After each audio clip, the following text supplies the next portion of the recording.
السلام عليك يا أبا عبد الله السلام عليك يا ابن رسول الله۔ بسم اللہ الرحمن الرحیم۔ ماہ مبارک رمضان کے 13ویں روزے میں دن کی دعا۔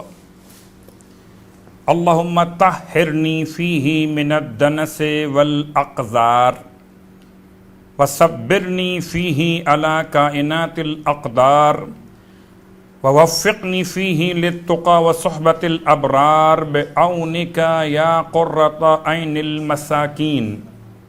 جو شخص اس دعا کی تلاوت آج کے دن کرے گا، اللہ تعالیٰ اس کو پتھر اور ریت کے ذرات کے برابر نیکیاں عطا فرمائے گا اور جنت میں اس کا ایک درجہ بلند فرمائے گا۔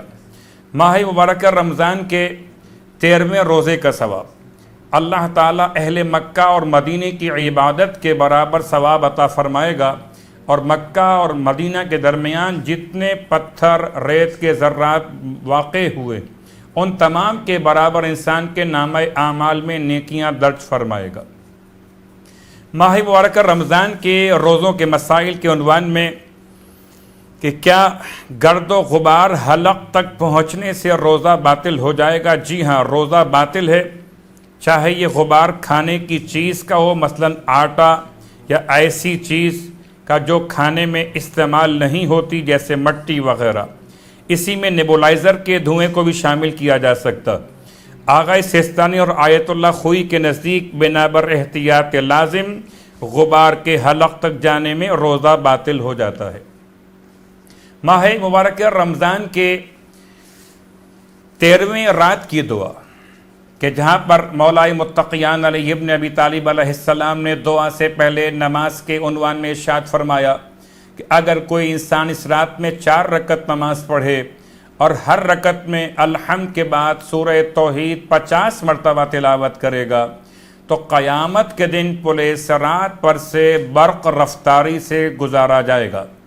رسول خدا صلی اللہ علیہ وآلہ وسلم اس رات میں یہ دعا پڑھا کرتے تھے، یا جبار السماوات و جبار الارضین وَيَا مَنْ لَهُ مَلَكُوتُ السَّمَاوَاتِ وَمَلَكُوتُ الْأَرْضِينَ وَغَفَّارُ الذُّنُوبِ وَالسَّمِيعُ الْعَلِيمُ الْغَفُورُ الْعَزِيزُ الْحَكِيمُ الرَّحِيمُ الصَّمَدُ الْفَرْدُ الَّذِي لَا شَبِيهَ لَكَ وَلَا وَلِيَّ لَكَ أَنْتَ الْعَلِيُّ الْأَعْلَى الْقَدِيرُ الْعَزِيزُ الْقَادِرُ وَأَنْتَ التَّوَّابُ الرَّحِيمُ أَسْأَلُكَ ان تصلی علی محمد وآلہ وان تغفر لی وترحمنی انک ارحم الراحمین۔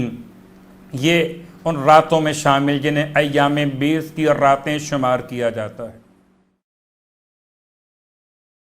سورہ قریش، اگر کوئی انسان سورہ قریش پڑھ کر کھانے پر دم کرے، خاص طور سے ایسا مریض جس کو یورین میں بلڈ کا پرابلم ہو، پیشاب میں خون آتا ہو، اسے یہ اگر پڑھ کر کھانے پہ کھلا دیا جائے تو چند دنوں میں مریض شفا یاب ہو جائے گا۔ اگر سورہ قریش کی تلاوت کرے تو اس کا بند کاروبار کھل جائے گا، اگر بھوکا انسان پڑھ لے تو سیر ہو جائے گا۔ پروردگار سے التماس کہ خدا ہم کو ماہ مبارکہ رمضان کی دعا اور ماہ مبارکہ رمضان کے تلاوت قرآن کا شوق عطا فرمائے۔ والسلام علیکم ورحمۃ اللہ وبرکاتہ۔